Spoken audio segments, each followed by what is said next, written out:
아멘. 감사합니다. 목 저기 전도사님이시죠? 전도사님이 어제 그 뭐 티켓 받으면 텀블러 주겠다고 이렇게 막 하셨잖아요. 와, 너무 말씀을 잘하셔가지고 살 뻔했어요.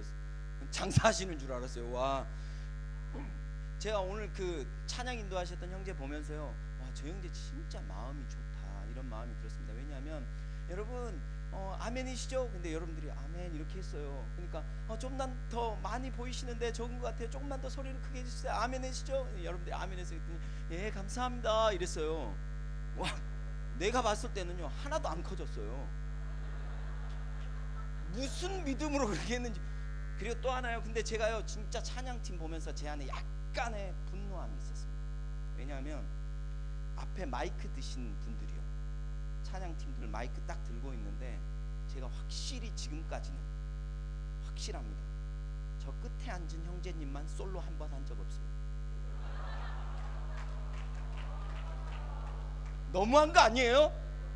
그러나 저는 분명히 형제님의 소리만 들었답니다.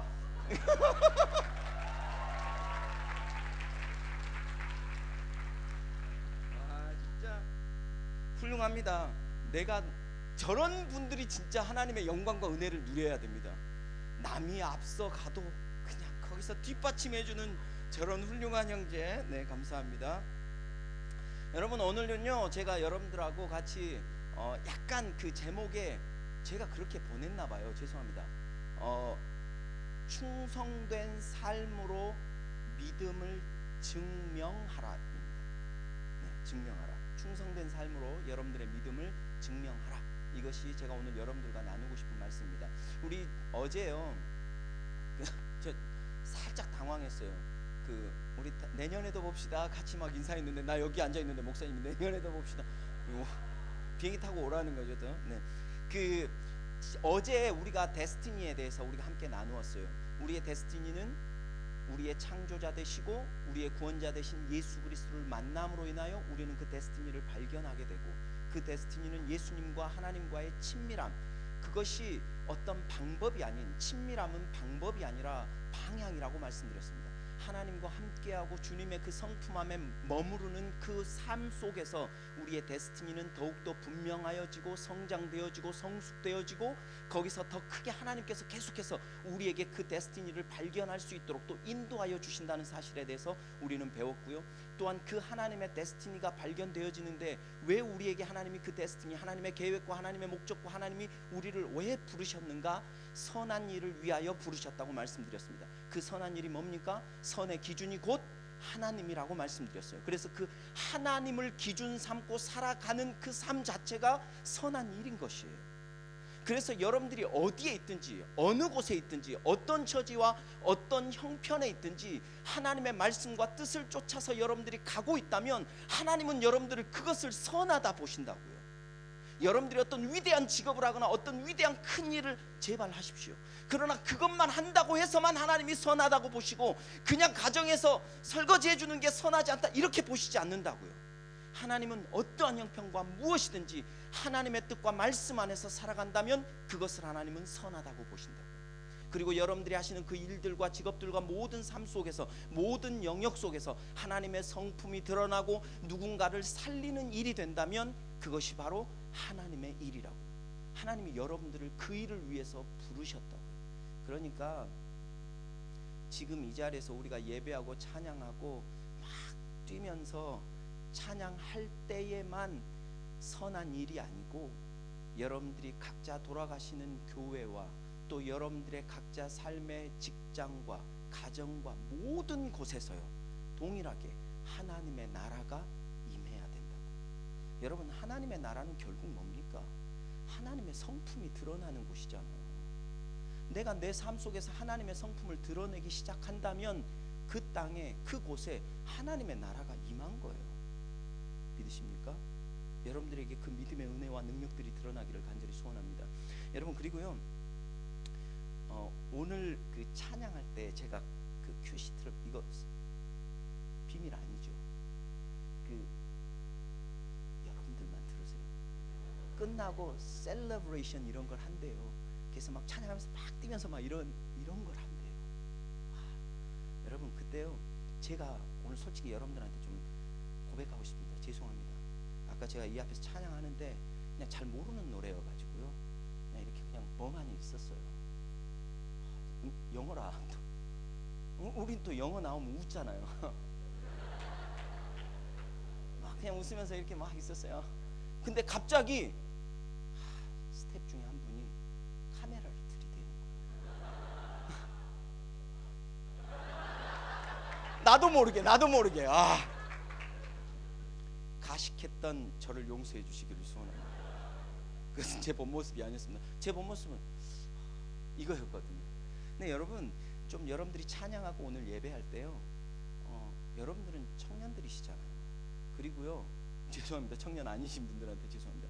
그리고요, 우리 솔직히 까놓고 얘기해서 여러분들 각자 교회 가서 이런 풀 세팅된 악기들과 이 보컬들과 예배 이런 형제를 그렇게 예배 못 하잖아요. 솔직히 여러분 각자 교회에서 이럴 때 1년에 한 번씩 이 잔치, 말씀의 잔치와 찬양의 잔치가 벌어진 이 자리에서 좀 젊잖아요.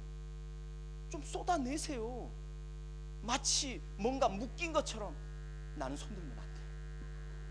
이러지 마시고요. 그냥요, 하나님 앞에 여러분들의 마음을 표현해 보세요. 이 표현이 되어지는 순간요, 진짜 희한해요. 표현하는 순간 하나님의 은혜가 나하고 더 가까운 느낌이 들 때가 있어요. 나만 그런가? 아니요, 제가 경험해 봐서 아는데요. 그냥 절대 난 손들면 죽을 사람처럼 이러지 마시고요. 한번 그냥요, 하나님 앞에 여러분들 맡겨보세요. 손 한번 들어서 하나님을 찬양해볼까? 손 한번 들어보세요. 은혜가 부어질 줄 믿습니다. 여러분, 제가요, 이 얘기하면 또 설교 길어져, 죄송합니다. 그래도 어떡할 거야? 안 입고 오면 설교 잡으시고요. 성질 나시면 나와서 마이크 뺏으세요. 제가요, 대학교 때 저희 학교, 저는 서울신학대학교라는 부천에 있는 서울신대를 다녔습니다. 저는요, 진짜 대학교 때 그런 얘기 진짜 많이 들었어요. 야, 너 학교 어디야? 서울신대. 어디 있는데? 부천에. 야씨, 그럼 부천신학대학교지 왜 서울신학대학교야? 맨날 그 얘기. 제가 그 대학교 1학년 때 교회를 다녔는데 그 교회가 종로교회라는 교회예요. 어디 있었게요? 강남 삼성동에 있었어요. 너 어디 교회에서 사역하니? 목사님들이나 그 선배님들이 다 물어봐요. 너 어디 교회에서 사역하니? 종로교회요. 종로교회 어디 있는 건데? 강남 삼성동에. 야, 그게 왜 종로에 있지 않고 강남에 있어? 그걸 내가 어떻게 알아요? 그냥 그 교회 갔는데 나중에 보니까요, 그 교회 이름 바뀌었어요. 삼성제일교회로. 제가 그 얘기 하려고 하는 게 아니고, 제가 서울신대를 다녔는데요, 저희 학교는 새벽 예배, 제가 기숙사에서 4년 동안 있었거든요. 저희 어머님이 저한테 기숙사에 들여보내주면서 저희 어머니가 저한테 한마디 하셨어요. 상현아, 네가 효도하는 길이 딱 하나 있다. 뭔데 엄마? 기숙사에서 나오지 않고 거기 처박혀 있는 거예요. 저희 기숙사에요, 들어가면 저희는 새벽 예배 몇 번 빠지면 경고예요. 또 너무 많이 빠지면 그 기숙사에서 퇴사해요. 새벽 예배를 드려야 되는데요, 새벽 예배 드리면 저희 그 대강당 안에 오르간이 있었어요. 오르간 큰 거. 그 오르간이 딱 있는데 거기 교회 음악가 애들이요. 또 각 학교마다 다 다르긴 하겠지만 또 교회 음악과 이런 애들이 좀 아름다우시잖아요. 오르간 치는 자매들은 연습 시간이, 오르간이 별로 없으니까, 파이프 오르간이 없으니까 그 연습을 하기 위해서 새벽 예배 때마다 와서 돌아가면서 연습하고, 몇 시간 연습하고, 다른 자매가 와서 연습하고 이렇게 해요. 그래서 우리 새벽 예배 때마다 바뀌어요, 자매들이.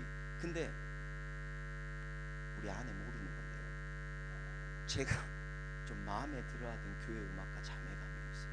오르간 전공이에요. 그날은 제가 신학교 때 보통 3, 4학년들이 그 새벽 예배 때 사회 보거든요. 설교는 아니고요, 목사님이 따로 하시고.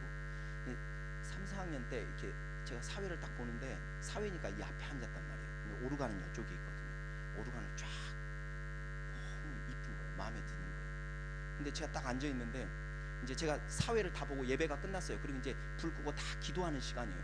제가 여기 딱 앉아 있는데 이 자매가 바톤 터치를 해야 되는 거예요. 그래서 이 자매도 새벽 예배 때 기도하고 싶었나 봐요. 제 옆에 와서 앉았어요. 뭘 오야. 우리는 이런 걸 하나님의 뜻이라고 말하죠. 옆에 딱 앉았어요. 둘이 딱 앉아가지고 딱 있는데, 진짜 기도가 안 돼요. 기도가 안 돼요. 근데 여기 저는 앉아 있고 자매가 이쪽에 앉아 있는데, 자매들은 아닙니다. 네, 이쪽에 다 앉아 있는데 하나님이 갑자기 제 마음 안에 그냥 이런 마음이에요. 꼭 하나님이 그렇게 말씀하셨다는 게 아니고요, 이런 마음을 주셨어요. 제 안에 어떤 마음을 주셨냐면, 상현아, 누우래요.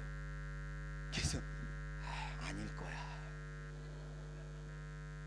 근데 왜 누워야 된다는 마음이 자꾸 드는 거예요, 기도하는데. 그래서 제가 살짝 이렇게 누웠어요. 그랬더니 제 마음 안에 마치 이런 거예요. 그거 아니잖아. 그래서 진짜 제가 모든 걸 내려놓고요, 그 의자, 장의자 있잖아요, 거기 위에 그냥 그대로 누웠어요. 아마 그 자매는 내가 미친놈인 줄 알았을 거야. 아니면 어휴, 3학년이나 4학년이나 돼가지고, 3학년이 그때 3학년이나 돼가지고 졸리면 지 방에서나 잘 것이지 여기 와서 왜 자? 아마 이랬을지도 몰라요. 근데 제가 거기 딱 누웠는데 하나님이 그 다음 저한테 이렇게 말씀하시는 것 같았어요. 아니, 바닥에 누워.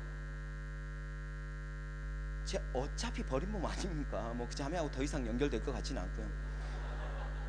바닥에 제가 딱 누웠어요. 정말로 딱 누웠는데요, 눈물이 나는 거예요. 여러분, 이 찬양 아세요? 평안을 너에게 주노라, 세상이 줄 수 없는. 여러분, 제가 노래를 왜 부르겠어요?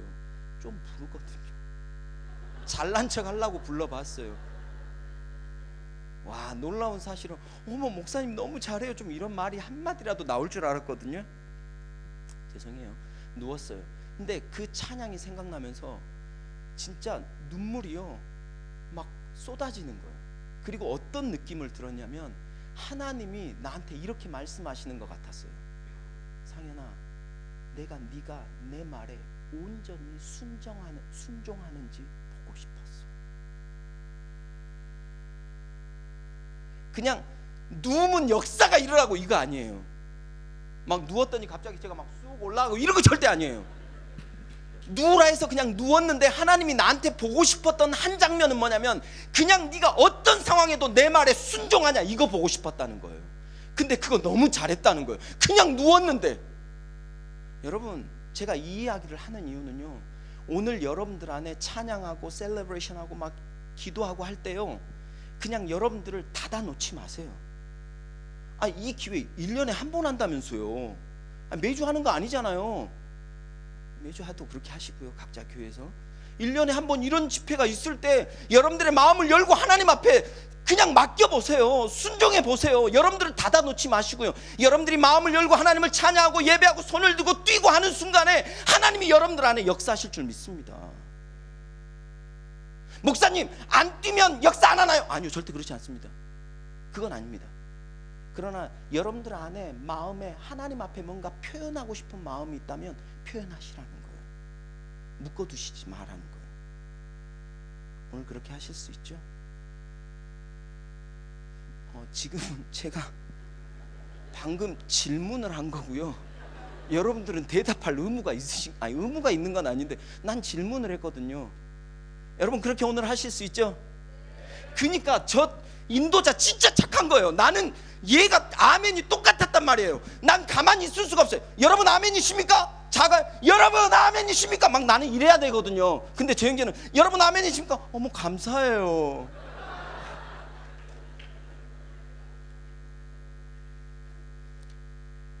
여러분,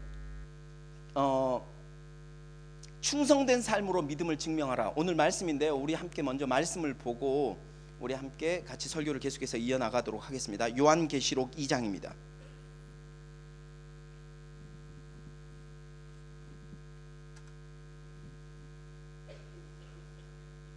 요한계시록 2장 8절에서 11절까지의 말씀입니다.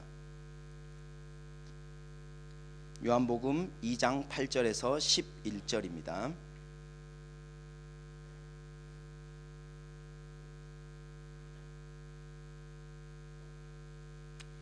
제가 읽을까요? 여러분들이 눈으로 따라오시고, 제가 목소리 좋으니까요. 어차피 같이 읽자 그러면 막 중구난방 되니까요. 제가 목소리 좋으니까 읽고 여러분들은 눈으로 따라오고. 괜찮으시죠? 늘 말씀드리지만 기분 나쁘시면 목사님 되시면 됩니다. 네. 자, 2장 8절입니다. 서머나 교회의 사자에게 편지하라. 처음이며 마지막이요 죽었다가 살아나시니가 이르시되 내가 내 환난과 궁핍을 알거니와 실상은 내가 부요한 자니라. 자칭 유대인이라 하는 자들의 비방도 알거니와 실상은 유대인이 아니요 사탄의 회당이라. 너는 장차 받을 고난을 두려워하지 말라.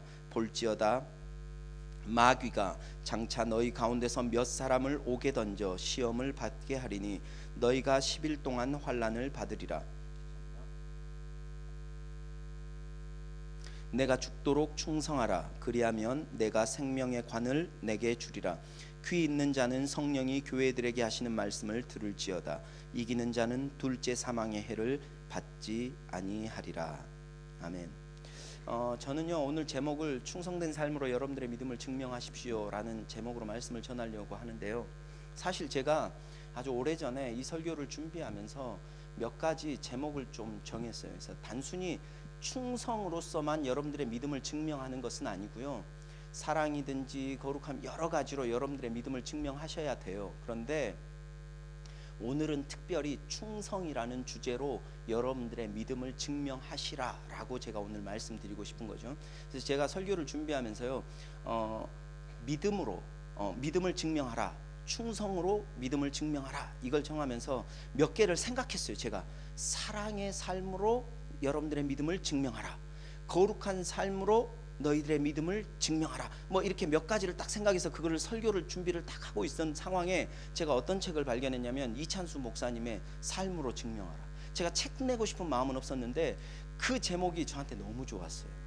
너무 좋았어요. 오늘은 그 충성에 대해서 우리가 좀 함께 같이 살펴보기를 원합니다. 여러분, 충성은요 말 그대로 군인들이 뭐 충성할 때 그 충성이 되겠죠. 근데 제가 대학교 2학년 때 그 MT를 갔는데 거기서 목사님이 이 충성에 대한 설교를 좀 하셨어요. 다윗의 이야기를 하면서 왜 다윗이 기름 부음 받았을 때 하나님이 외모를 보지 않고 중심을 보셨다 그랬잖아요.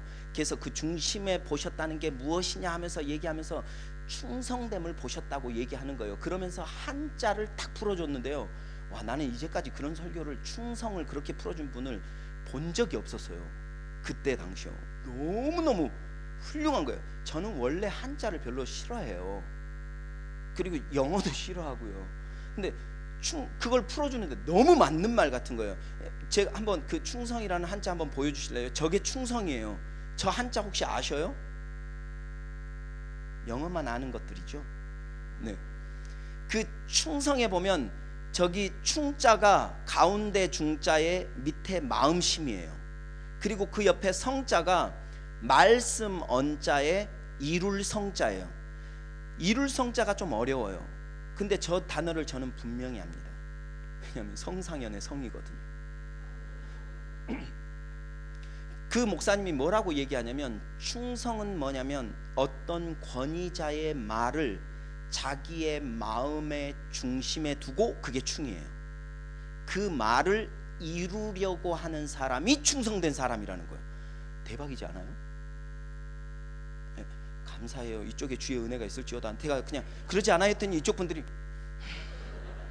이게 얼마나 발전된 일입니까? 어제 여러분들 가관이었어요. 충성이 그렇다는 거예요. 와, 진짜 맞는 말 같아요. 정말 충성이 그런 것 같아요. 근데 여러분, 충성은요 꾸준히 잘하는 게 아니에요.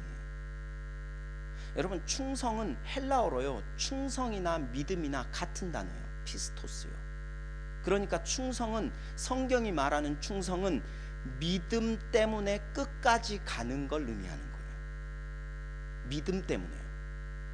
그럼 어떤 믿음으로 끝까지 가냐는 거예요. 여러분, 달란트 이야기 아시죠? 5달란트, 2달란트, 1달란트 받은 사람들이 뭐 갔더니 5달란트 받아가지고 10달란트 남기고 2달란트 받아간 사람이 4달란트 만들고 1달란트 받은 사람이 땅에 묻었다가 나중에 1달란트 갖다 받다가 욕 뒤지게 얻어먹었더라, 이 얘기예요. 여러분, 여기서요 그 5달란트, 2달란트 받은 사람에게 예수님이 뭐라고 말씀하십니까? 착하고 충성된 종아. 1달란트 숨겨놨다가 왔던 사람이요, 그 사람은 어떻게 됐습니까? 악하고 게으른 종아, 이렇게 얘기했단 말이에요. 그죠? 모르는 얘기신가요? 그랬단 말이죠. 이 사람들이 이 가운데 제 청년 중에 하나가 이렇게 물어, 목사님 질문 있어요. 뭔데? 그러면 혹시 5달란트 갖고 간 사람이 싹 다 돈 열심히 장사했어, 열심히 했어, 열심히 했는데 완전히 그냥 돈을 다 잃어버렸어요. 그러면 주인이 착하고 충성된 종아라고 했을까요? 악하고 게으른 종아라고 했을까요? 이게 질문이에요. 여러분 대답이 뭘 것 같아요? 어떤 분들은 뭐 착하다고 했을 테고 어떤 분들은 악하다고 했을 테고 뭐 여러 가지가 있겠죠. 저는요, 그러니까 성경을요, 너무 성경이 말하고 있지 않은 거에 초점 자꾸 갖지 마세요. 성경 그거 말하고 있지 않거든요.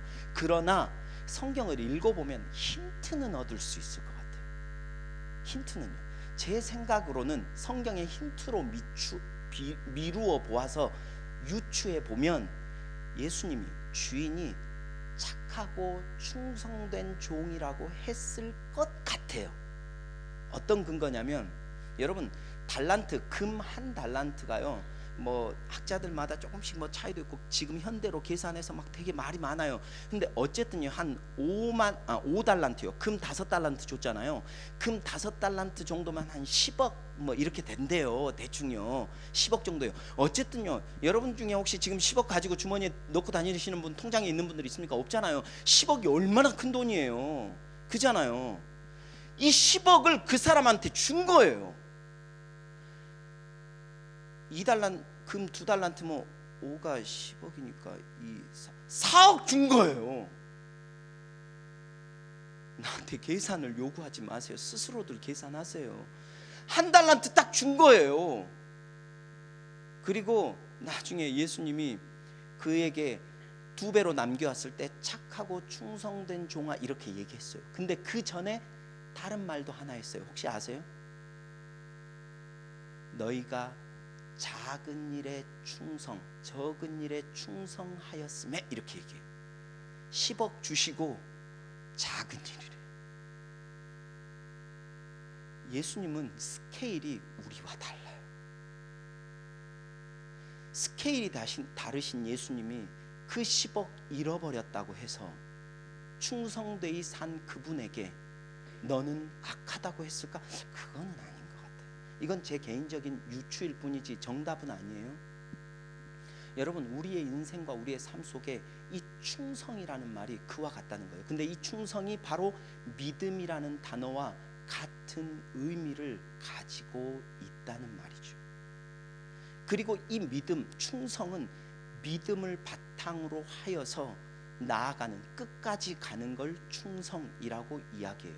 그러면 어떤 믿음이냐 하면, 모든 것이 주님께로 왔다, 모든 것을 주님께서 주셨고 모든 것을 주님께서 인도하고 계신다는 믿음으로 끝까지 가는 걸 충성이라고 얘기해요. 여러분, 5달란트, 2달란트, 1달란트 받은 사람들이요, 각자의 예수님 앞에 나와가지고 주인 앞에 나와서 제가 10달란트, 5달란트를 2배로 남겼습니다. 2달란트 사람이 2배로 남겼습니다. 1달란트 받은 사람이 제가 그대로 갖고 왔습니다. 이 얘기할 때 또 한 말들이 있어요. 5달란트와 2달란트 받은 사람들은 반드시 이렇게 얘기했어요. 당신이 내게 주신 5달란트를 받아 보십시오. 10달란트 됐습니다. 이거. 2달란트 받은 사람은 당신이 내게 주신 2달란트가 4달란트 됐습니다. 보십시오. 이거예요. 근데 1달란트 받은 사람은요, 당신은 아주 굳은 분이시라 내가 묻어뒀습니다. 하나님께로부터 왔다는 개념이었어요. 5달란트, 2달란트는요, 이것을 주님이 내게 주셨다고 이야기하는 거예요. 주님이 내게 주신 것이므로 내가 그 주신 것을 따라서 주님을 위하여 끝까지 살겠습니다. 이게 충성이에요. 일단 이 개념을 여러분들의 머릿속에 가지고 계십시오. 두 번째, 여러분, 믿음은요, 우리의 삶과 우리의 인생 가운데 증명되어져야 돼요. 삶으로요. 저는 그렇게 생각합니다. 여러분, 히브리서 11장 한 번만 가보실까요? 히브리서 11장의 말씀을 여러분들은 잘 아실 겁니다. 히브리서 11장 1절입니다. 제가 읽어드릴게요. 믿음은 바라는 것들의 실상이요 보이지 않는 것들의 증거다라고 믿음을 정의해줘요. 그리고 나서 믿음의 그 실상과 증거들을 살아낸 사람들이 쭉 나와요. 제가 잠깐 읽어드릴게요. 7절이요. 뭐 예를 들면 7절, 믿음으로 노아는 아직 보이지 않는 일에 경고하심을 받아 경외함으로 방주를 준비하여 그 집을 구원하였으니 이로 말미암아 세상을 정죄하고 믿음으로 따르는 의의 상속자가 되었느니라. 여러분, 믿음은요 내 삶 안에서 증명되고 나타내져야 되는 거예요. 여러분, 이렇게 하나님이 말씀하셨어요. 노아에게, 노아야 너 방주 지어라. 이제 내가 이 땅을 물로 쓸 거야. 심판할 거야. 너는 내가 구원할 것이니 너는 방주를 지어라. 노아가 그 말씀을 듣고 네 하나님 믿습니다 해놓고 방주를 안 짓는다면요, 그게 이해되세요? 그 믿음 없는 거죠. 그 방주를 짓기 시작할 때 그의 믿음이 진짜 믿음임이 증명되는 거예요. 제 말이 이해되십니까? 또요, 믿음으로 아브라함은 부르심을 받았을 때에 순종하여 장래의 유업으로 받을 땅을 나아갈새 갈 바를 알지 못하고 나아갔으며, 하나님이 아브라함을 아브라함아 내가 너에게 지시할 땅으로 가라 말했을 때 네 가겠습니다 믿습니다 해놓고 그 집에 눌러 앉아있다면요, 그건 진짜 믿음이 아닌 거예요. 아직 내 믿음이 아닌 거예요. 믿음은 내가 살아내야 되는 거예요, 내 삶의 자리에서.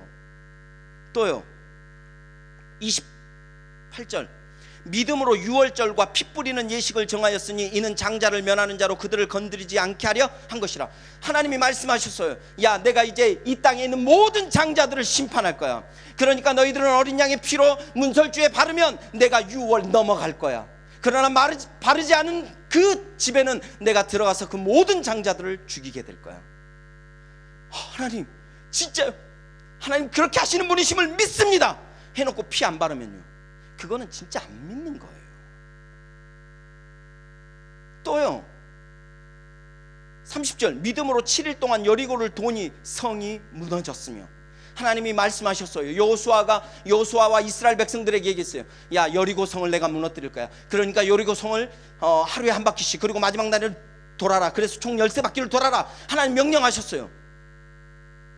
근데 그들이 하나님 여리고 성을 우리에게 주심을 믿습니다 해놓고 돌지 않는다면요, 그건 하나님의 말씀에 믿지 않는 거죠.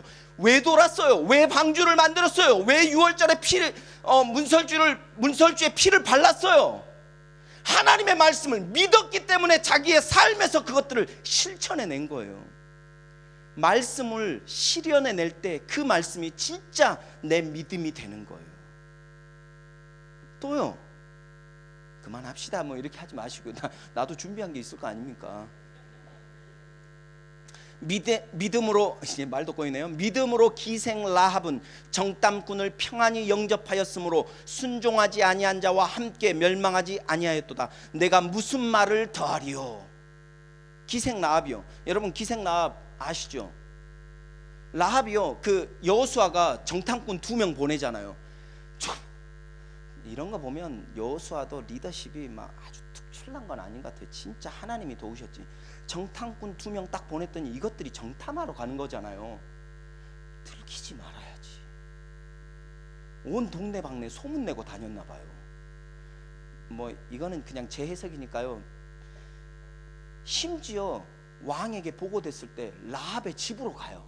뭐 라합의 집으로만 갔겠습니까? 막 돌아다녔겠지만 라합의 집으로 갔어요.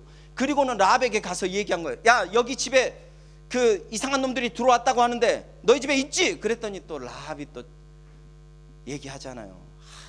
우리 집에 왔었습니다. 어딨어? 죄송합니다. 제가 지금 연기하는 건데 어색하실 거예요. 제가 배우는 아니잖아요. 어딨어? 저기 제가 숨겨두었습니다. 이랬나요? 아니요. 글쎄요, 우리 집에 머물기는 했는데 갔어요. 저쪽으로 가던데 가보세요. 여러분, 진짜요, 그 들어온 정탐꾼이나 그 정탐꾼을 잡으러 온 그 군인, 여리고 성의 군인들이나 다 바보들 같아요. 저쪽으로 갔어요. 그래 가자. 답답한 애들끼리 막 모여 있어가지고 갔는데 당연히 못 찾죠. 그리고 나서 그날 밤에 어떻게 합니까? 라합이 자기의 집 창문에다 줄을 매달아서 그 2명을 보내잖아요. 그리고 그 2명을 보내면서 이렇게 얘기해요. 내가 하나님이 하늘과 땅의 하나님이신 줄을 믿습니다. 이걸 유식한 말로 상천하지의 하나님. 나도 한자 싫어해요. 근데 쉽잖아요. 상천하지, 이 정도는 알잖아요. 그 하나님이십니다. 진짜 이 말은요, 온 우주의 하나님이십니다, 이렇게 고백을 한 거예요. 그리고 이야기를 해요. 근데 하나님이 여리고성을 무너뜨리실 줄을 내가 믿습니다. 하나님이 이 성을 여러분들에게 주셨음을 내가 믿습니다. 근데 나를 구원하여 도와주십시오, 얘기해요. 그랬더니 그 두 정탐꾼이 가면서 이렇게 얘기해요. 야, 붉은 줄을 매달아라. 그러면 거기에 들어가 있는 너의 식솔들과 너의 가족들을, 네가 부른 사람들을 내가 구원하여 내리라. 그 성이 무너진다 할지라도 너는 구원받을 거야. 그러니까 붉은 줄 딱 매달아, 알았지? 네, 알겠습니다 하고 보냈어요. 그리고 나서 라합이 어떻게 했습니까? 만약에 그것을 믿지 않았다면요, 만약에 하나님이 이 땅을 허락하시는 진짜 참 하나님이심을 말은 했지만 믿지 않았다면 붉은 줄 매달을 리도 없고, 그 정탐꾼들이 왔을 때 얘기했을 거예요. 저쪽으로 가는 척하다 저기로 갔습니다, 이 얘기했을 거예요. 그러나 그렇게 하지 않았어요. 여러분, 여기서 좀 웃어줘야 되는데, 감사해요. 여러분, 왜 그렇게 했어요? 하나님이 이 땅을 취하실 것에 대해서, 그래서 이스라엘에게 주실 것을 믿었기 때문에 그의 삶으로 증명해낸 거예요. 이해되시죠? 여러분, 붉은 줄을 딱 매달았어요. 여러분, 붉은 줄이요, 매달 때 저 그런 상상해봤어요. 만약에 라합이 붉은 줄을 그냥 창문에다 대충 묶었다면요, 바람이 불거나 혹은 잘못하면 훅 떨어질 거 아니에요. 그럼 큰일 나잖아요. 왜냐하면 그게 생명줄 같은 거잖아요. 그게 생명의 표식이잖아요. 예? 근데 그 붉은 줄을 그냥 대충 묶을 수 있겠습니까? 이것도 저의 상상입니다. 아마 내 생각에 라합은 막 단단히 묶었을 거예요. 단단히, 절대로 풀어지지 않게. 그리고 몇 번이고 확인했을 거예요. 잘 붙어있나? 잘 됐나? 오케이. 절대 나가면 안 돼. 절대 없어지면 안 돼. 아마 이렇게 했을 거예요. 여러분, 이 붉은 줄이 예수 그리스도의 복음의 진리라면요, 예? 여러분들은 여러분들의 믿음 안에서 무엇을 갖고 있는 거예요? 여러분들에게 예수 그리스도는 누구예요? 단단히 여러분들한테 묶어야죠. 바람이 조금만 불고, 조금만 환경이 어렵고, 조금만 예수 믿는 게 어렵고, 조금만 어려움이 생기면 에이씨 날아가 버리는 그런 붉은 줄이에요? 아니면 절대로 풀리지 않는 단단히 묶으시는 거예요? 여러분, 목사님들이 여러분들에게 성경을 가르치시고 말씀을 나누고 주일날 설교를 하는 이유가 뭐예요? 여러분들의 마음에 있는 예수 그리스도의 붉은 줄을 붉게 물들이라고, 붉게 꽉 매라고, 단단히 매라고 그 말씀하시는 거 아니에요. 근데 거기를 왜 빠지는 거예요? 화내는 건 아니에요. 여러분, 여러분들의 믿음의 붉은 줄을 대충 묶지 마세요. 예수 그리스도를 제발 대충 묶지 마세요. 찬양도요, 기도도요, 대충 하지 마세요. 좀 단단히 묶어보세요. 단단히. 그 믿음으로 우리 가야죠. 그리고 또요, 상상해봤어요. 라합이요, 자기 집으로 들여와야, 자기 집으로 데리고 와야, 그 붉은 줄이 매여있는 자기 집으로 데리고 와야 살 거 아니에요. 라합은 분명히 믿었어요. 예? 라합은 진짜 믿었어요. 이 성이 하나님 앞에서 무너질 걸 믿었어요. 믿으니까 생명이 오직 자기 붉은 집에만 있는 줄 믿었어요.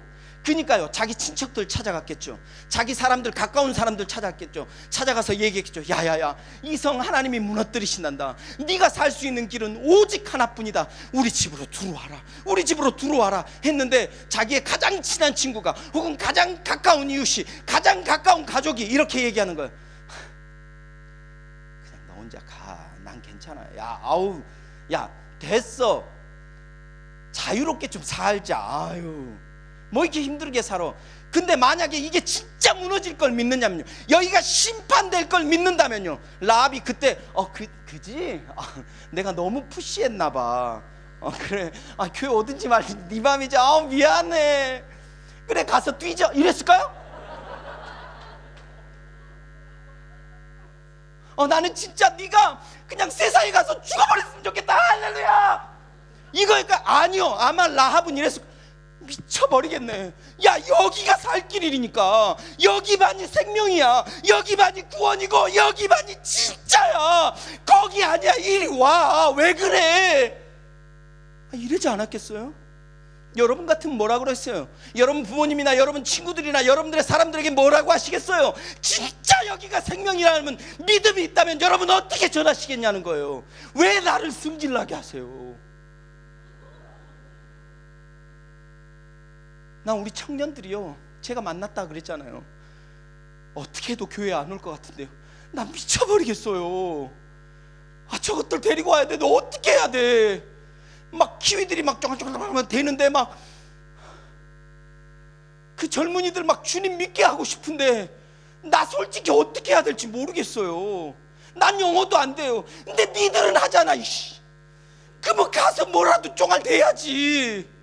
여기에 생명이 있으니까. 진짜 생명이 여기 있음을 믿으면 진짜 그 믿음이 너희들이 밖에 나가서 선포해야지 라고 말하였습니다. 제가 죄송해요.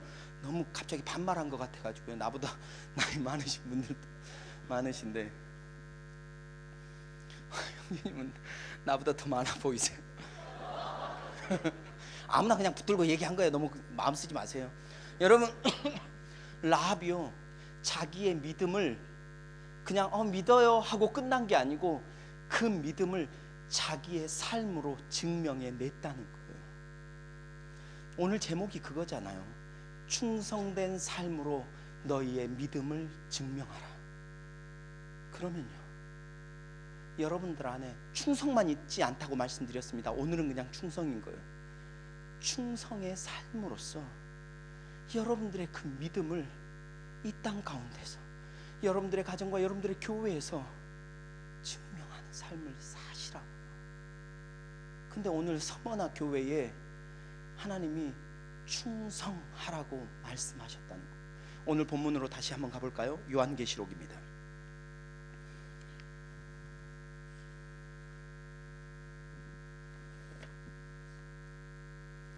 요한계시록 2장입니다.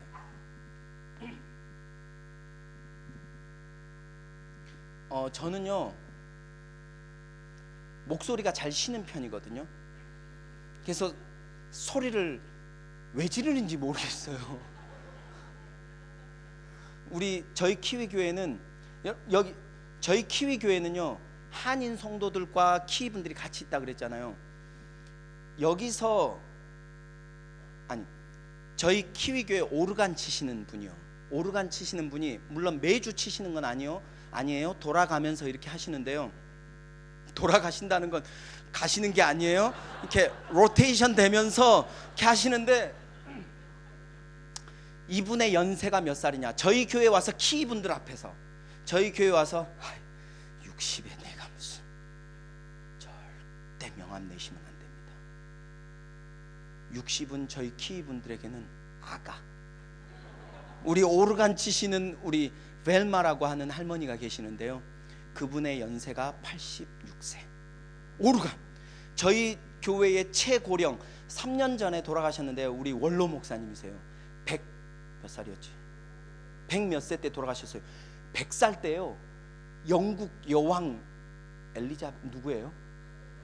몰라. 하여튼 그분이 편지 보내줬어요. 100살 되는 분들한테 다 보내준대요.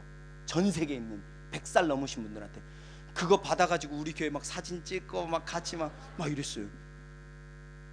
저희 지금 현재 그때 97세 되신, 지금 돌아가셨는데요, 이분도 한 3, 4년 전에 돌아가셨어요. 그러니까 키위 분들은 점점 이제 숫자가 막 줄어요. 97세 되신 마리아라고 하는 할머니가 계셨어요. 이분은요, 완전 나한테 감동, 완전 감동. 왜냐하면 성경 봉독을 이분이 맡으셨거든요. 97세에 지팡이 들고 올라오셨어요. 그러더니 성경을 딱 봉독하시는데 성경책을 안 들고 와. 왜 그랬을까요? 외우신 거예요. 니들 중에 그런 사람 있니? 그 마음으로 성경 하나님 앞에 주일날 성경 봉독을 그렇게 한 사람 있니? 라고 주님이 물으신다면 제 말이 아니라는 거죠. 와, 우리 성도들 그때요 다 놀랐어요. 그리고 지금 현재 90 그분이 8세인가 7세인가 할머니 한 분 다 계세요. 주일날 설교 제가 끝나고 이제 다들 나가실 때 인사하잖아요. 막 인사하고 막 우리 할머니들은요 막 안아주세요. 안아주면 막 뽀뽀도 하고요. 막 어떤 할머니는 입에다 해도 더럽다고요? 아니에요. 엄청 좋아요. 너무 좋아요. 허그는 기본이에요 우리는. 근데 한국 분들끼리는 또 그게 안 돼요. 한국 분들한테 그럴 수가 없잖아요. 그래서 저는 악수하는 거 되게 좋아하거든요. 그래서 우리 한국 분들은요 여성분들이든 뭐 남성이 다요 악수해요. 그리고 남자분들은요 저하고 동성이잖아요. 그러니까 우리 남자 집사님들은 제가 맨날 안아줘요. 집사님 이렇게 안아요. 그랬더니 우리 그 짐이라고 하는 엘더 할아버지 한 분이 계시는데 이분이 나한테 야 크리스 난 네가 참 이상한 것 같아. 왜? 그랬더니 야 남자한테는 악수하고 여자한테 허그하는 거지 너는 왜 여자하고 악수하고 남자하고 허그하니? 이분들 입장에서 그럴 수도 있겠다 싶어요. 근데 이 97세 되신 이 우리 할머니가요 매주는 아니지만 주일날 제가 설교하고 딱 나오잖아요. 줄에 서 있잖아요. 그럼 이 할머니가 나가면서 뭐라고 얘기하세요. 근데 가만히 들어보면 제 설교를 요약하셔요. 그러니까 하나님이 나에게 너를 통해서 이렇게 말씀하셨는데 이런 부분이 좋았어. 97세 완전 정신 뚜렷하신 거죠. 여기 혹시 60세 이상 되시는 분들 있습니까? 소망 있습니다. 60대 미만이십니까? 아직도 갈 길이 창창합니다. 오래 사시기를 바랍니다. 설교의 오늘 결론 오래 사세요. 2장 8절이요 이렇게 얘기합니다. 서머나 교회의 사자에게 편지하라. 여러분 이 2장과 3장에는 7교회에 대한 요한계시록의 7교회에 대한 편지예요. 그런데 이 편지는 7개 교회니까 7개가 있을 거 아닙니까? 이 7개를 가만히 살펴보면 동일한 패턴이 있어요. 첫 번째 패턴이 이거예요. 어떤 교회의 사자에게 편지하라. 다 이렇게 시작해요. 그리고 두 번째 나오는 패턴이 뭐냐면 뭐뭐 하신 이가 뭐 이래요. 그래서 그 교회를 향한 예수님의 모습을 상징화해요. 한번 보실까요? 8절이요. 서머나 교회의 사자에게 편지하라. 2장 1절이요. 에베소 교회의 사자에게 편지하라. 12절이요. 버가모 교회의 사자에게 편지하라. 이렇게 해요. 어디 교회에 편지하라 이렇게 해요. 그 다음에요 2장 8절이요. 예수님의 모습이 나온다고요. 그 교회를 향한 처음이며 마지막이요 죽었다가 살아나신 이가 이르시되. 그러니까 예수님의 모습을 이 교회에 어떤 모습으로 보이냐면 처음이요 마지막이고 죽었다가 살아나신 이로 표현하고 있다는 거예요. 여러분 이 예수님의 모습이 그냥 아무렇게나 막 쓴 게 아니에요. 그 모습을 보여주신 이유가 있어요. 왜냐하면 이 예수님의 모습이 위로가 되고 때로는 권면이 되고 때로는 격려가 되기 때문에 그래요. 예를 들면요 또요 2장 1절이요 2장 1절로 가보시죠. 에베소 교회의 사자에게 편지하라 이렇게 얘기했어요. 그러면 그 다음에 나올 게 뭘까요? 이것을 제가 다시 말씀드리지만 질문이라고 하는 것이죠. 에베소 교회에 편지하라 했으면 그 다음에 나오는 게 죄송해요 내가 설교할 때 목사님들 질문하는 게 제일 싫어. 제 학생 때 그랬거든요. 근데 진짜 놀라운 사실은 제가 설교자가 된 뒤로부터 질문하는 나를 발견한 거예요. 그래서 여러분들을 충분히 이해합니다. 대답하고 싶지 않은 거죠. 알아도 하고 싶지 않은 거예요. 왜냐하면 알고 아는 그거 같아가지고 대답했는데 목사님은 딴 거 얘기해. 그러니까 힘든 거예요. 맞추기가 어렵더라고요. 네 좋습니다. 그럼 예수의 모습이 나오겠죠. 2장 1절이요. 오른손에 있는 7별을 붙잡고 7 금촛대 사이를 거니시는 이가 이르시되. 그러니까 예수님의 에베소 교회에 비춰지는 예수님의 모습은 뭐냐면 오른손에 7별을 붙잡고 7 금촛대 사이를 거니신대요. 여러분 이건 다 상징이라고요. 그러면 상징이라면 뭔가 표현하겠죠. 근데 이게 상징이니까 진짜 의미하는 바가 있을 거 아닙니까? 요한계시록은요 그래서 상징이기 때문에 풀 때 반드시 성경 안에서 푸는 게 가장 안전해요. 성경이 말하지 않는 걸 억지로 갖다 붙일 필요는 없는 것 같아요. 근데요 오른별 뭐 7별은 뭐고 7 금촛대는 뭐야? 7별은 그러면 저 하늘에 있는 북두칠성이네. 그럼 북쪽에 있는 어떤 나라인가? 그렇게 풀면 안 된다고요. 여러분 1장 마지막 절 한 번만 가보세요. 20절이요. 1장 20절 제가 읽어드릴게요. 내가 본 것은 내 오른손에 7별의 비밀과 또 7 금촛대라. 7별은 7 교회의 사자고 7 촛대는 7 교회니라. 그러니까 7 촛대는 뭐예요? 교회라고 얘기하는 거예요. 딱 7개 교회를 얘기하는 게 아니라 온 세계 완전 수 7이니까요. 뭐 지금 요한계시록 강의하는 건 아니지만 그냥 결론만 들으세요. 교회라고요. 근데 7별은 뭐예요? 7 교회의 사자래요. 여러분 이거에 대한 해석도 분분해요. 뭐 이거 요한계시록 아닌데 7 교회의 사자라는 건 여러 가지로 봐요. 영적으로 보면 7 교회를 붙들고 있는 천사가 사자일 거다 이렇게 보는 견해가 있고요. 또 한편으로는요 7 교회의 사자니까 사자니까요 리더구나 그래가지고 교회의 어떤 리더들을 얘기하는구나 뭐 이렇게 얘기하는 분들도 있고요. 또 어떤 분들은 어차피 리더든 뭐 천사든 어쨌든 교회 아니냐 그러니까 교회지 이렇게 얘기하는 분들이 있어요. 그러면 7별과 7 교회는 뭐냐? 그냥 교회인 거예요. 교회인 거예요. 그러면요 예수님의 모습이 이해되어져요. 2장 1절이요. 예수님의 에베소 교회의 어떤 모습이냐면 오른손, 성경에서 오른손은 능력을 뜻해요.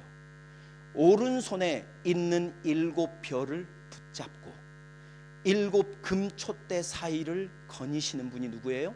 예수님이에요. 그러면 이 예수님은 어떻게 이 에베소 교회를 하고 계신다는 얘기예요? 그래요. 질문하지 말자고 내 속에 그렇게 다짐했건만 나도 모르게 질문하는 나를 봅니다. 7 금촛대를 7 별을 붙잡고 있다는 건 예수님이 우리 교회를 붙들고 계신다는 걸 에베소 교회에 얘기해 주는 거예요. 7 금촛대를 거니시는 분은요 교회 가운데 거닐고 계시는 감찰하시고 보호하시고 지키시고 계는 분이 누구냐? 예수님이라고 얘기하는 거예요. 여러분 2장 12절이요. 버가모 교회의 사자에게 편지하라. 그러면 반드시 뭐가 나올 거예요? 예수님의 모습 나오겠죠. 좌우에 날선 검을 가지시니. 날선 검, 히브리서도 그렇고 검은 뭐예요? 말씀이잖아요. 하나님의 날선 검을 누가 쥐고 있어요? 예수님이 쥐고 있어요. 이 얘기 왜 했겠어요? 버가모에는 이단 교육, 이단 가르친 거짓 교사들이 있었다는 얘기예요. 그러니까 예수 그리스도가 어떤 분이냐? 진리의 말씀을 붙들고 있는 거예요. 그러면요 서머나 교회의 사자에게 편지하라. 처음이요 마지막이며 죽었다가 살아나시니. 서머나 교회에 나타난 예수님의 모습은 뭐예요? 처음이고 마지막이고 죽었다가 살아나시니래요. 여러분 이 부분은 제가 서머나 교회에 대한 설교를 마무리할 때쯤 다시 올라가서 설명을 해드릴게요. 그 다음이요 9절이요.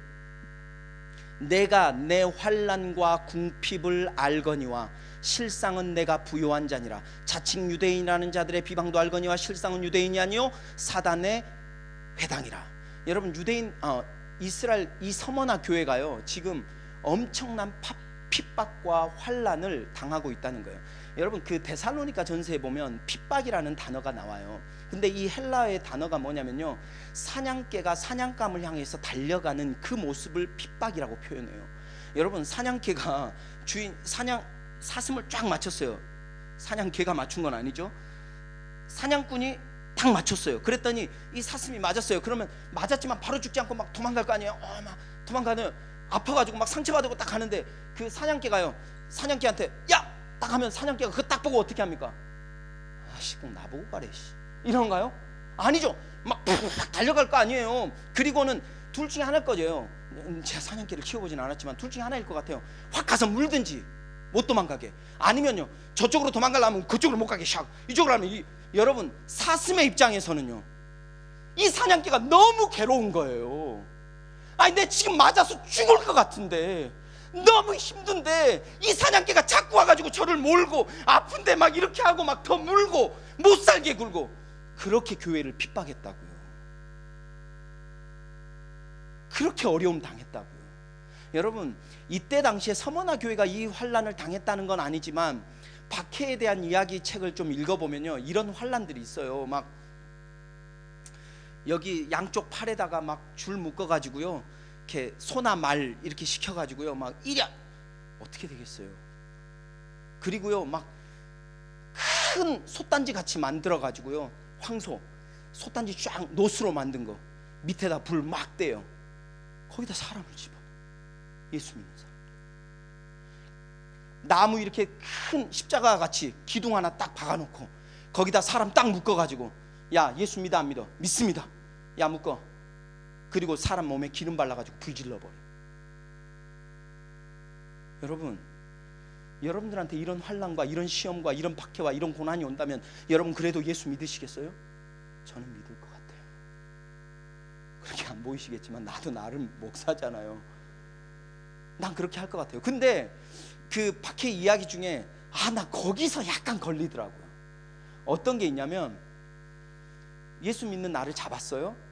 그리고 로마 황제가 먹을 듯한 상을 쫙 차려준대요. 음식들 쫙.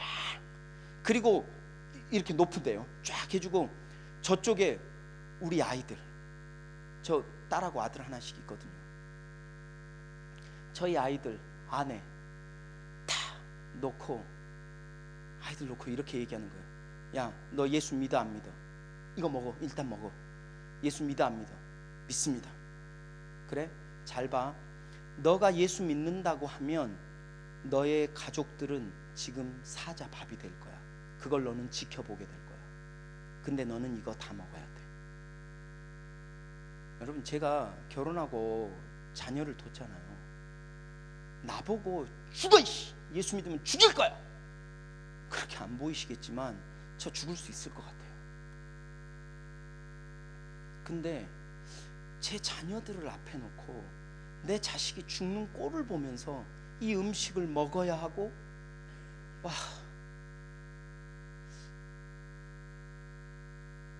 힘들 것 같아요. 진짜 어려울 것 같아요. 근데 그렇게 예수 믿었대요.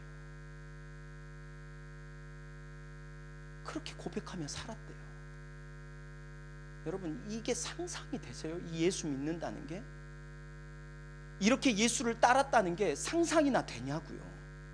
근데요, 그 다음 말이 날 들었다 놨다 해요. 그 다음이요, 10절, 너는 장차 받을 고난을 두려워하지 말라. 아멘입니다. 여러분, 그럼 성경이 이렇게 쓰여져야 되는 거예요. 야, 환난이 있을 거야. 근데 너는 장차 받을 고난을 절대로 두려워하지 마라. 내가 그것들 싸그리 다 없애버릴게. 그 환경 내가 확 바꿔줄게. 걱정하지 마. 내가 그것들 다 욕하고 싶어 죽겠어요. 어제 했던 약한 욕으로 하십시다. 이런 개쉐만의 동산 막 걱정하지 마. 내가 다 없애줄 거야. 너는 내 새끼야. 내가 지켜.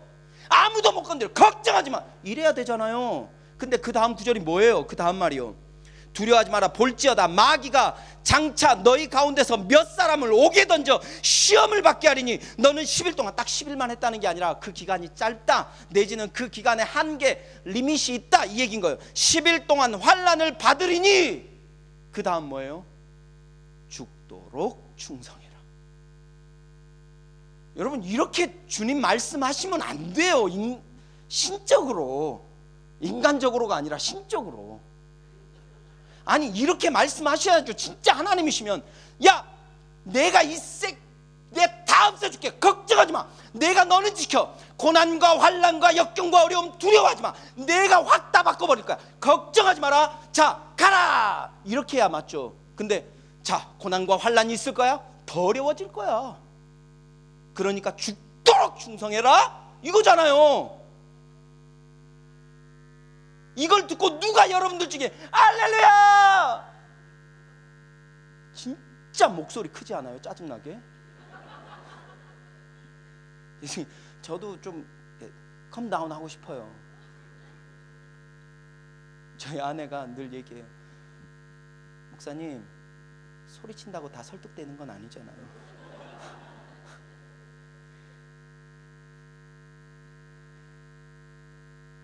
알아서 마이크를 조절하는 은혜가 있을지어다.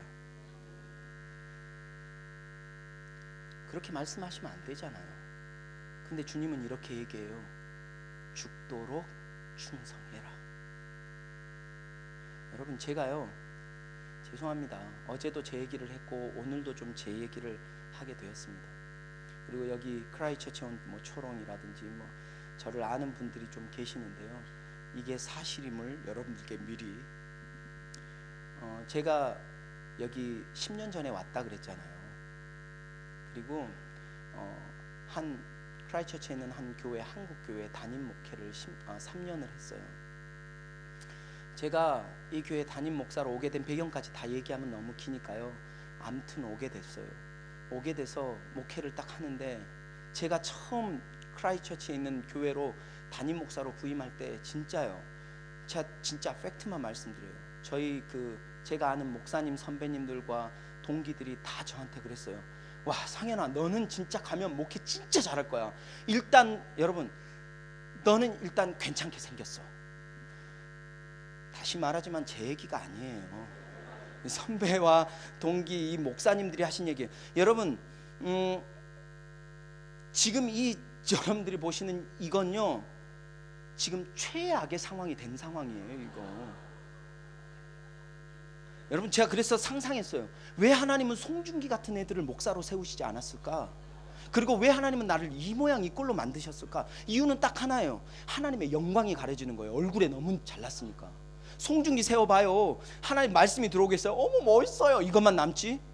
그렇잖아요. 여러분, 다시 말해서 제 오늘 설교를 들으시고 여러분들이 좋았다면 그냥 그걸로 하나님의 말씀으로 충성된 삶을 사는 게 진짜지, 성상이 목사 절대 그런 짓거리 하지 마세요. 진짜로요.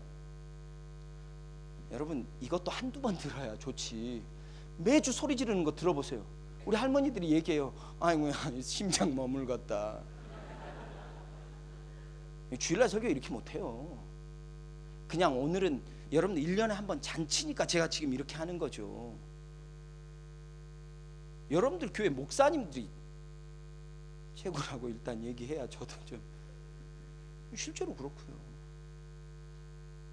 거기서 충성하지 않고 여기 그러지 마세요. 연합 어려워요. 그러면 여러분들의 각자 교회에서 충성될 때 이런 집회가 빛을 발하는 거예요. 진짜요. 우리 크라이처치에 1년에 한 번씩 연합 예배해요. 다 요번 돌아가면 월요일부터 또 해요. 이거 크라이처치에서요. 제가 지금 10년 됐는데 이미 한 20년 됐나 그거? 20년 가까이 됐어요. 한 해도 거의 거르지 않고 했어요. 한 해도 거르지 않고. 그 연합이 왜 됐겠어요? 여기만 왜? 죄송합니다. 여기 열심히 한 분들한테 제가 절대 그런 건 아닙니다. 각자의 교회에서 충성하고 최선을 다할 때 진짜 이 자리가 빛나요. 그게 연합이죠. 옷 같이 맞추고 뭐 하면 연합입니까? 아니잖아요. 빌립보서에도 나오잖아요. 하나 되라고. 그러면서 뭐라고 얘기해요? 나보다 남을 낫게 여기라잖아요. 서로를 섬겨주고 충성할 때 그 일들이 이루어지는 거죠. 어쨌든 제가 로스교회에 왔어요. 목회를 했어요. 근데 진짜 그랬어요. 상희, 너는 가면 목회 잘할 거야. 그리고 너는 비웃지 말아주세요. 진실로 그냥 좀 받아들이세요. 사람이 얘기를 하면 넌 잘생겼고 설교도 좀 괜찮아, 뭐 훌륭하다 이런 얘기는 없었고요. 설교도 좀 하고, 야 그리고 너는 운동도 잘하잖아. 진짜요. 제가요 어디 가서 뭐 운동하는데 성상현 후보 이런 적 별로 없어요. 그렇다고 뭐 성상현 에이스 이런 적은 없는데, 그렇다고 후보 이런 적은 없어요. 나름 운동 조금 해요. 운동도 잘하지 뭐. 여러분, 찬양도요 제가 좀 해요. 한국에서 찬양 사역도 했었고요. 앨범도 2개 냈어요. 할렐루야. 망했어요. 망했다 하면 또 하나님께 영광이 안 되니까요. 그냥 적당하게 퉁쳤어요. 저 혼자 한 건 아니군요. 우리 팀이 있었고, 아마 여기 배성태 목사님 아는 분 있어요? 배성태 저 이렇게 같이 했어요. 거룩한 땅이라고요. 모르시죠? 그럴 줄 알았어요. 아는 분이나 아니, 우리는 팬덤이 있답니다. 어쨌든요, 목회 진짜 잘할 줄 알았어요. 전 진짜 잘하는 줄 알았어요. 그리고 1년 조금 넘었어요. 여기 목회하시는 목사님들 제 마음 이해해 주실 것 같아요. 저 진짜 죽는 줄 알았어요. 성도들이 어째서가 아니라 그냥 내 자신 죽을 것 같았어요. 미쳐버리겠어요. 우리 재현 목사님이나 몇몇 분들은 저를 아는 목사님들 아실 거예요. 제가요 너무 스트레스 받아가지고요. 저 원래 숱 되게 많거든요. 여기 원형 탈모가 막 이만하게. 그래도 감사해요. 속으로 안 들고 겉으로 나가지고 이렇게 하면 다들 어머 불쌍해요 막 이렇게 해주시거든요. 속이어 봐요. 누가 알아주겠어요. 정말 죽을 것 같더라고요. 그래서 제가 아내에게 얘기했어요. 여보야, 우리 기도하자. 우리가 배운 게 그거밖에 없는데 나 오늘부터 매주 금요일 날마다, 우리 토요일 날 새벽 예배 없으니까 우리 아이들 다 데리고 금요일 날 철야하자 해가지고요, 밤 10시에 교회 가서 다음날 새벽 7시까지요 기도했어요. 매주마다 몇 개월 했던 것 같아요. 근데 그때 진짜 너무 절박했어요. 정말 죽을 것 같았어요. 정말로. 물론 10시부터 7시까지 주구장창 기도한 건 아니에요. 좀 잠도 자고 또 일어나서 말씀도 보고 기도도 하고 했어요. 근데요, 첫날 저희 가족들 데리고 이렇게 들어갔는데 교회 문 딱 들어서는데, 그 기도 결정하고요, 첫날 교회 문 딱 들어서는데 눈물이 막 확 쏟아지는 거예요. 너무 눈물 나는 거예요. 그리고 제가 하나님 앞에 이렇게 들어가면서 이렇게 기도했어요. 하나님, 나 미쳐버리겠어요. 하나님, 나 좀 도와주시면 안 돼요? 아니 30대 목사가 한번 해보겠다고 왔으면, 아니 뭐 몇백 명은 아니더라도 좀 도와주셔야지. 하나님, 왜 나를 이렇게 죽도록 만드냐고. 하나님, 나 조금만, 진짜 조금만 도와주시면 안 되냐고. 제가 막 엄청 하나님 앞에 불평하면서 눈물을 흘리면서 하나님 앞에 기도했어요. 그리고 막 그 소예배실 있거든요. 거기 가가지고 무릎 꿇고 기도 막 울면서 막 하나님 앞에 막 분통을 토해내면서 기도하는데, 하나님이 저한테 이렇게 말씀하셔야 되잖아요. 상현아, 네가 이렇게 매주마다 밤새워 철야하여 기도한다니 내가 어찌 너의 기도를 안 들을 수 있겠냐. 걱정하지 마라. 내가 100명을 보내줄 것이고, 너에게 사람도 붙여줄 것이고, 물질도 붙여줄 것이고, 내가 너의 목회 가운데 능력으로 임하여서 네가 기도할 때마다 병자들이 더 아파지는 은혜가 있으니 아니고요, 낫게 될 것이다. 막 능력 내가 부어줄게. 걱정하지 마. 할렐루야, 주님, 아멘. 이게 이래야 되잖아요. 근데 하나님이 나한테 뭐라고 말씀하셨는지 아세요? 상현아, 더 힘들어질 거야. 더 어려워질 거야. 근데 그 자리 버텨. 그 자리 견뎌. 그 자리 이겨내. 그냥 서 있어. 네가 그 자리에 서 있으면 내가 하는 일을 네가 보게 될 거야. 그냥 그 자리 서 있어야 돼. 움직이지 마. 그 자리에 그냥 있어.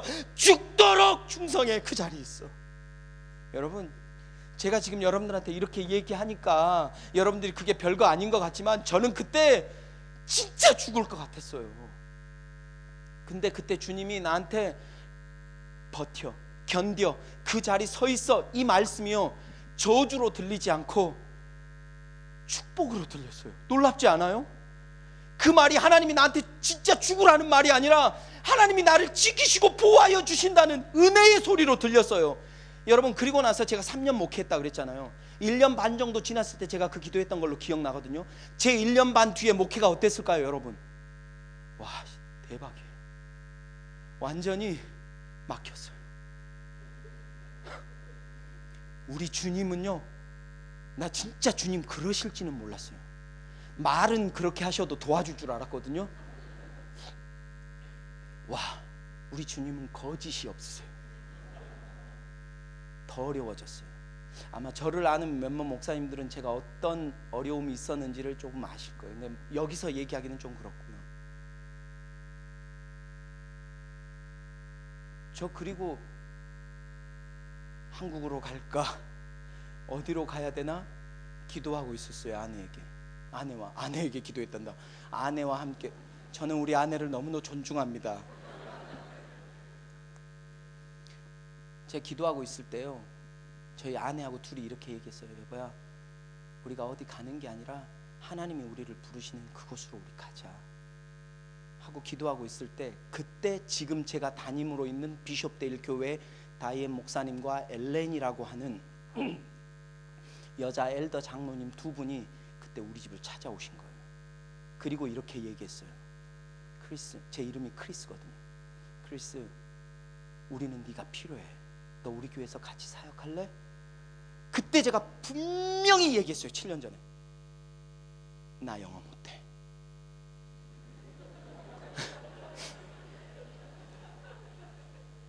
그래, 니들은 영어 한다고 비웃지. 나 영어 못해. 제가 분명히 얘기했어요. 나 못합니다. 근데 그분들이 그렇게 얘기했어요. 아니, 그분들이 그렇게 얘기했어요. 언어의 문제가 아니라 스피릿이야. 여러분, 이분들이 나를 영어를 못한다니까 어느 정도로 생각했냐면요, 드니스라고 하는 할머니가 있어요. 우리 아내한테는 엄마처럼 이렇게 너는 내 딸이야 이러는 드니스 할머니가 계시거든요. 이 드니스 할머니가 우리를 영어 가르쳐 주신다고 오셨어요. 근데 오시기 전날 저희 아내한테 그랬대요. 크리스 영어 가르쳐주고 싶은데 내가 그래서 너희 집을 방문하고 싶은데 괜찮을까? 그랬더니 우리 아내가 너무 좋죠 이렇게 얘기했어요. 그랬더니 그 다음 드니스의 질문이 뭐였는지 아세요? 크리스는 ABC는 아니? 나 나름 대학원 나온 남자거든요. 내가 못한다는 건 그냥 이 정도죠. 뭐 Hi, how are you? Good. 이 정도지 그렇게까지 못하진 않아요. 지금 웃으시는 분들은 저와 같은 처지와 입장에 있다는 것을 충분히 이해하겠습니다. 제가요 너무 어려웠어요. 근데 그분들이 그때 찾아와 준 거예요, 저를. 그리고 제가 어제 말씀드렸듯이 7년 동안요 제 질문이었어요. 하나님, 내가 왜 여기 있어야 돼요? 그렇지만 그 질문 속에서 하나님이 나를 다른 데로 보내시지 않는다면 나는 그 자리에 충성하겠다였어요. 여러분, 내가 비숍데일 교회 담임이 된 게 엄청난 성공이고 절대 그 얘기하고 싶은 게 아니에요.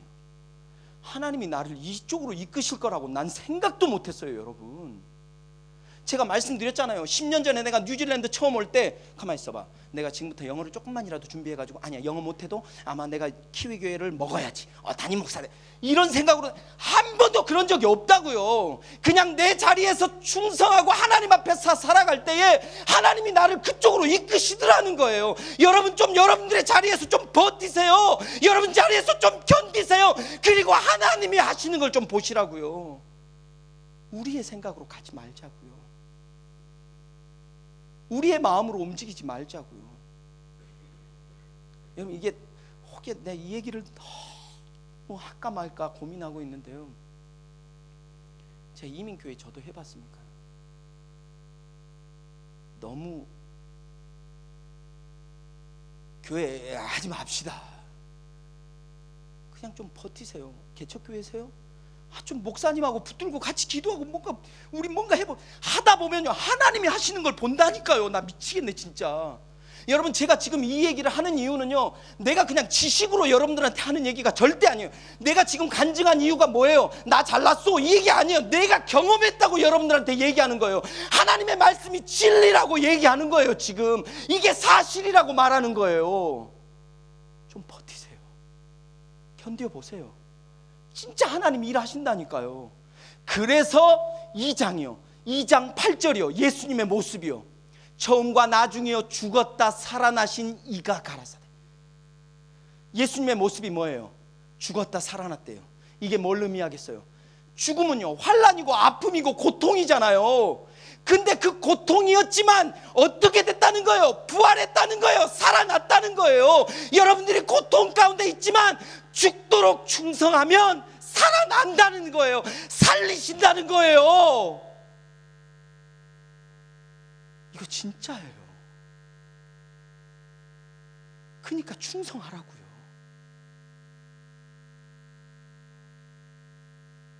제가 지금 목사님들에게만 아니요 그거 아니고, 목사님들에게 충성하시오. 그러나 주님께 충성하시라고요. 믿음으로. 그러면 당연히 목사님께 충성하게 돼요. 그냥 주님, 예? 당연히 그 그림이죠. 여러분, 또요 예수님의 모습이 뭐예요? 처음이요 마지막이래요. 여러분, 처음이요 마지막이라는 말의 의미가 뭘까요? 시작하신 분이 예수님이시고 끝내시는 분도 예수님이래요. 그러니까 시작하셨으니까 내 삶과 내 인생의 마무리도 누가 하시는 거예요? 예수님이 하시는 거예요. 하나님이 당연히 내 삶 전체를 다 알고 계신다는 거예요. 여러분, 제가 이거 예를 들어볼까요? 최근에 20세 이하 월드컵이 있었습니다.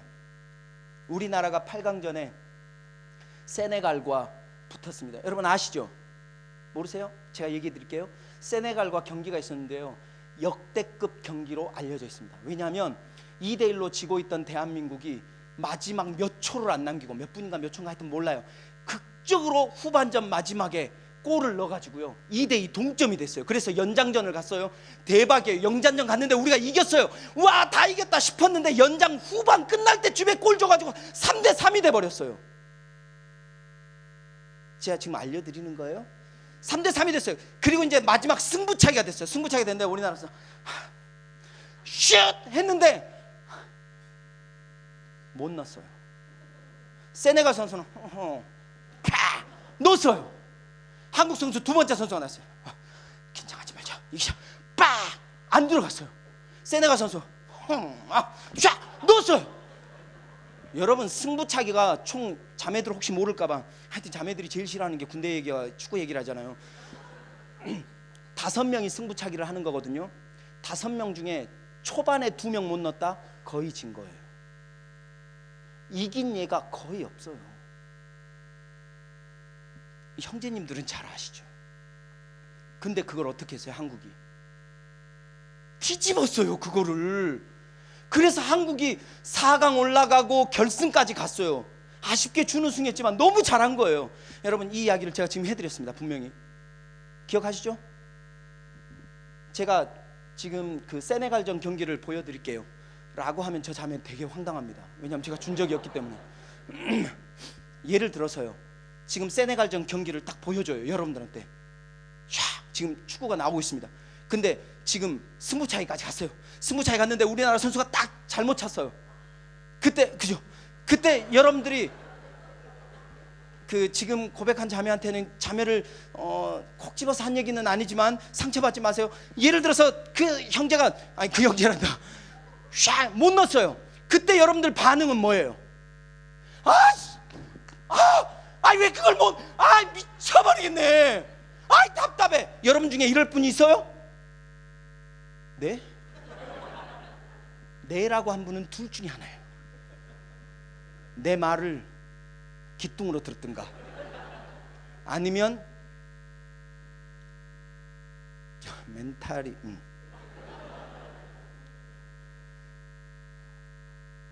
제가 다른 말 안 했습니다.